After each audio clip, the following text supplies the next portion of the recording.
Olá, meu povo lindo! Que maravilha ter vocês por aqui. Vocês estão bem?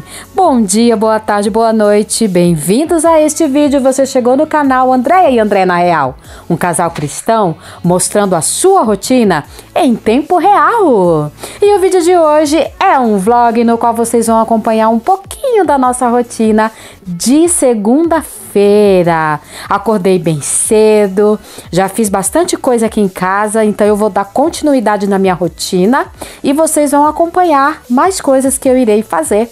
E conforme eu for fazendo minhas tarefas, vou narrar para vocês mais um texto do livro O Estudo do Apocalipse. Então, sem mais delongas, bora para esse vlog e que Papai do Céu abençoe a todos!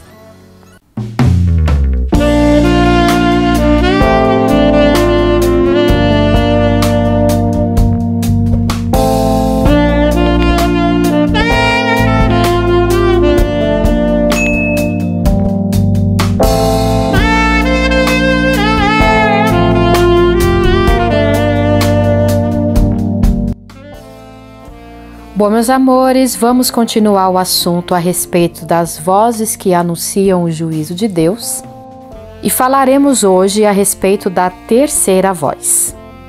Vamos ler o que está escrito no livro de Apocalipse na Bíblia, capítulo 14, do versículo 9 ao 12, que diz assim: Seguiu-se a estes outro anjo, o terceiro, dizendo em grande voz: Se alguém adora a besta e a sua imagem e recebe a sua marca na fronte ou sobre a mão, também esse beberá do vinho da cólera de Deus, preparado sem mistura, do cálice da sua ira, e será atormentado com fogo e enxofre, diante dos santos anjos e na presença do Cordeiro.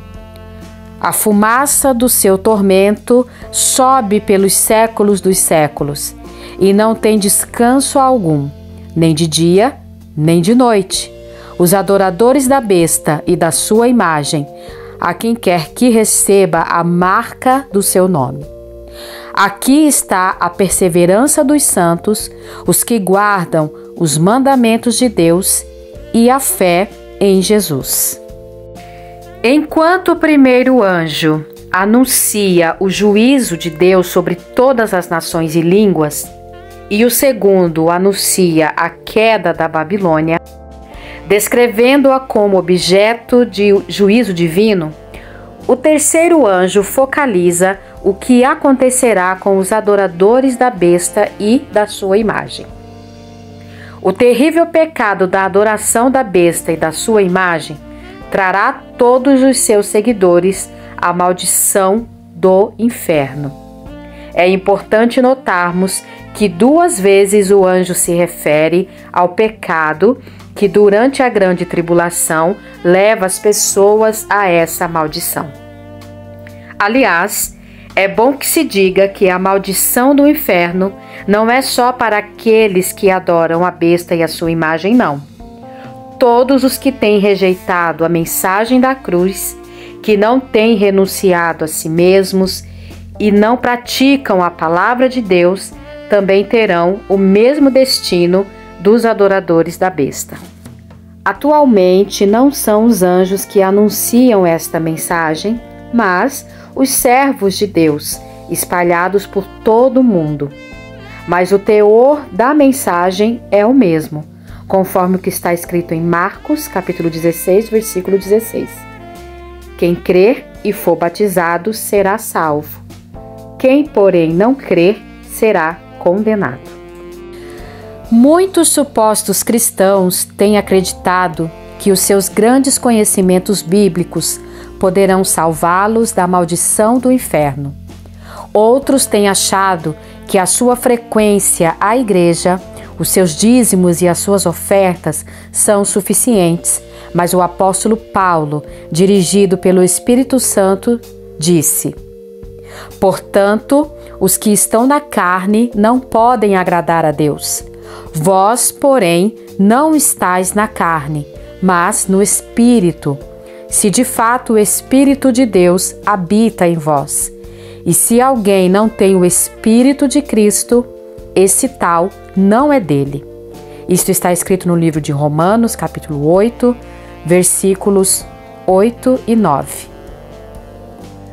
Há muita gente nas igrejas evangélicas que segue o Senhor Jesus à maneira de Pedro, entre aspas. Como se sabe, Pedro viu todos os milagres que o Senhor realizou, chegando até mesmo a participar de um deles, andando por sobre as águas. Aparentemente, ele tinha uma fé extraordinária, a ponto de se sobressair dos demais discípulos. Foi ele quem recebeu a grande revelação de que Jesus é o Cristo, o Filho do Deus vivo. E apesar de tudo isto, algumas horas antes de o Senhor ser preso, ele foi surpreendido com a palavra do próprio Senhor Jesus, conforme o que está escrito em Lucas 22:32. Tu, pois, quando te converteres, fortalece os teus irmãos. Muitas pessoas que têm confessado o Senhor Jesus como Senhor e Salvador, na verdade nunca tiveram um encontro pessoal com Ele. A bagagem de conhecimentos a respeito dele não significa necessariamente que alguém o conheça de uma maneira pessoal. Muitos são fiéis na igreja simplesmente pelos benefícios alcançados, e não porque façam parte do corpo do Senhor Jesus. E quando chegam as provações da fé, não resistem. Por quê? Porque a aparente grande fé é apenas superficial. Ora, se vivendo hoje sob uma leve e momentânea tribulação, essas pessoas não têm força para resistir, imagine se não se converterem realmente e tiverem de viver o período da grande tribulação. Não temos ideia do que significa beber do vinho da cólera de Deus, preparado sem mistura do cálice da sua ira, e será atormentado com fogo e enxofre, conforme está escrito em Apocalipse 14:10. Mas temos a mais absoluta certeza de que apenas aqueles que nasceram da água e do Espírito Santo jamais beberão deste vinho. Vamos agora dar início à quarta voz. Conforme o que está escrito em Apocalipse 14:13, que diz assim: Então ouvi uma voz do céu dizendo: Escreve, bem-aventurados os mortos que desde agora morreram no Senhor. Sim, diz o Espírito, para que descansem das suas fadigas, pois as suas obras os acompanham. Esta voz é um contraste com a anterior. Se na terceira voz o apóstolo João focaliza o futuro daqueles que morrem sem a salvação, nesta quarta voz vemos justamente o oposto: a felicidade daqueles que passam para a eternidade com o Senhor Jesus Cristo. Esta bem-aventurança pode ser aplicada a todos os que no decorrer dos séculos passaram para a eternidade crendo no Senhor Jesus. Mas aqui o apóstolo está falando daqueles que gemeram e morreram durante a grande tribulação por causa da sua fé cristã. O martírio deles terá a sua compensação gloriosa, pois reinarão com o Senhor Jesus Cristo durante 1000 anos aqui na terra, conforme está prometido em Apocalipse capítulo 20, versículo 4, que diz assim: Vi também tronos, e nestes sentaram-se aqueles aos quais foi dada autoridade de julgar. Vi ainda as almas dos decapitados por causa do testemunho de Jesus, bem como por causa da palavra de Deus, tantos quantos não adoraram a besta, nem tampouco a sua imagem, e não receberam a marca na fronte e na mão, e viveram e reinaram com Cristo durante 1000 anos. E o Espírito Santo dá o seu amém a respeito disso quando diz: Sim, diz o Espírito, para que descansem das suas fadigas, pois as suas obras os acompanham. Apocalipse 14:13. A obra que cada cristão realiza para o Senhor o acompanhará para a vida eterna.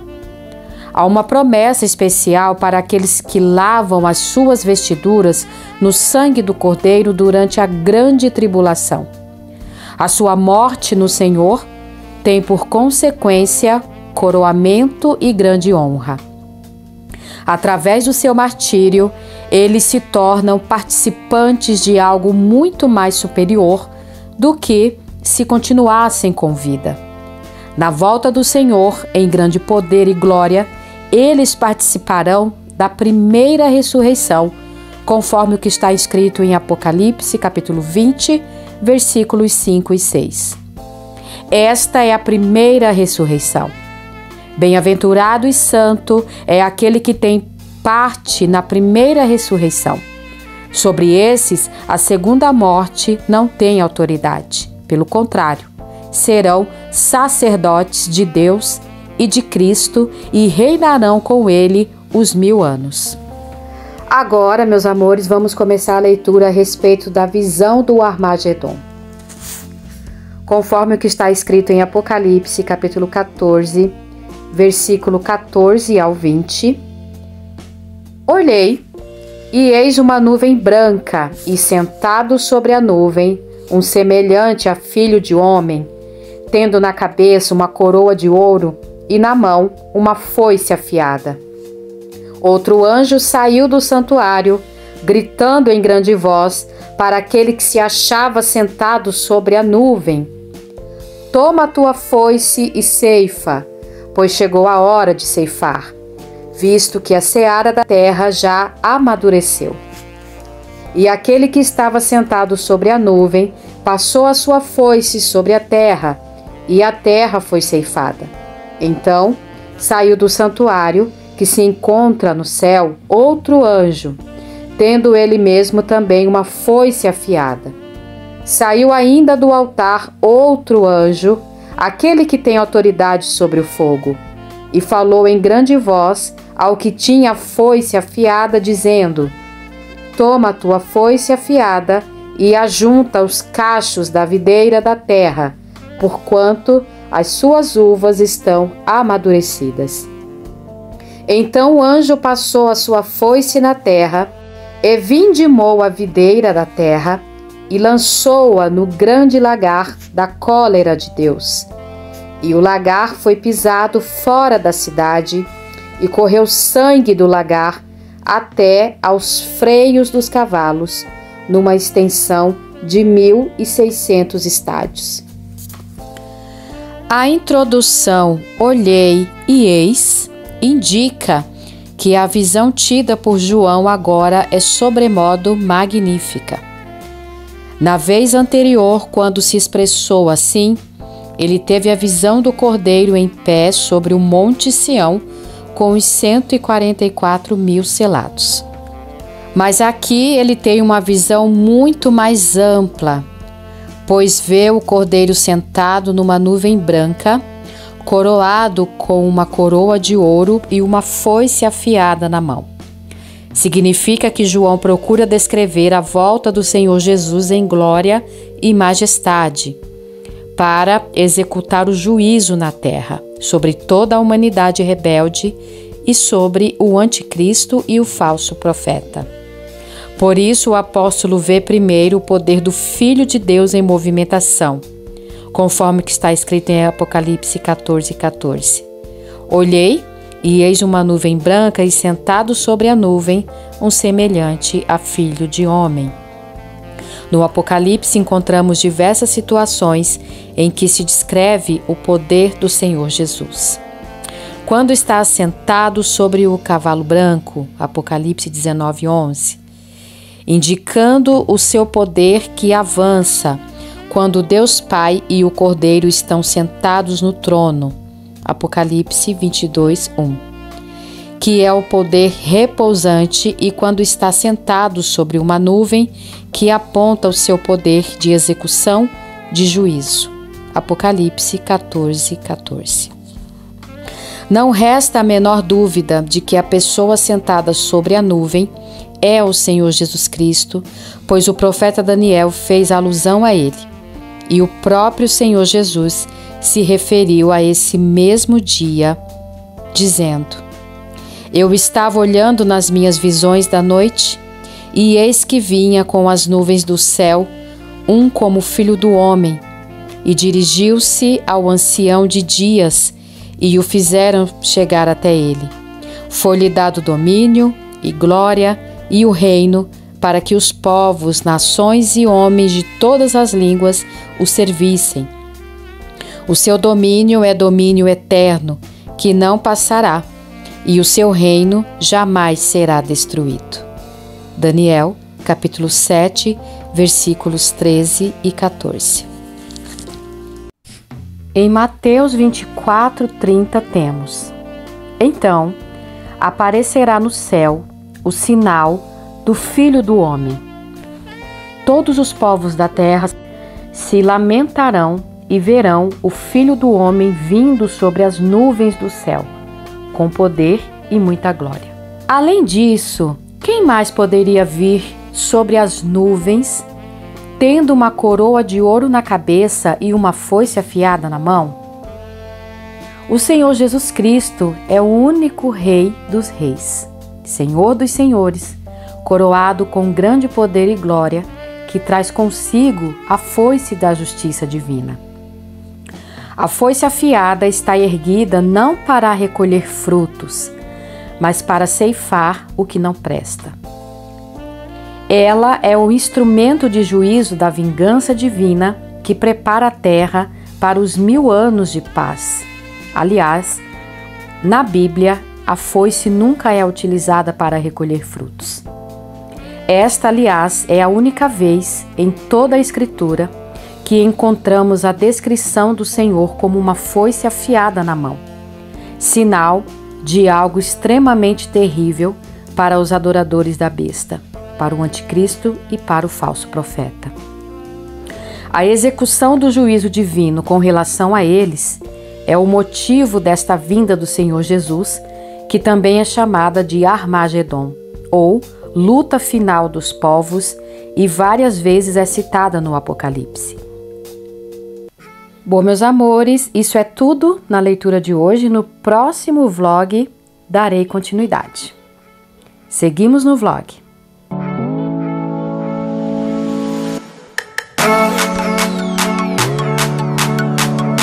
Como vocês puderam ver, a minha tarefa principal aqui em casa hoje foi limpar a sala de visitas. Eu vou ficando por aqui. Muito obrigada por ter ficado comigo durante todo esse vlog. Espero que vocês tenham gostado. Que Papai do Céu te abençoe, te dando muita paz, muita saúde física, mental e espiritual a você e a todos da sua família. Fiquem todos com Ele, abraçados e protegidos, e até o próximo vlog, se Ele assim nos permitir.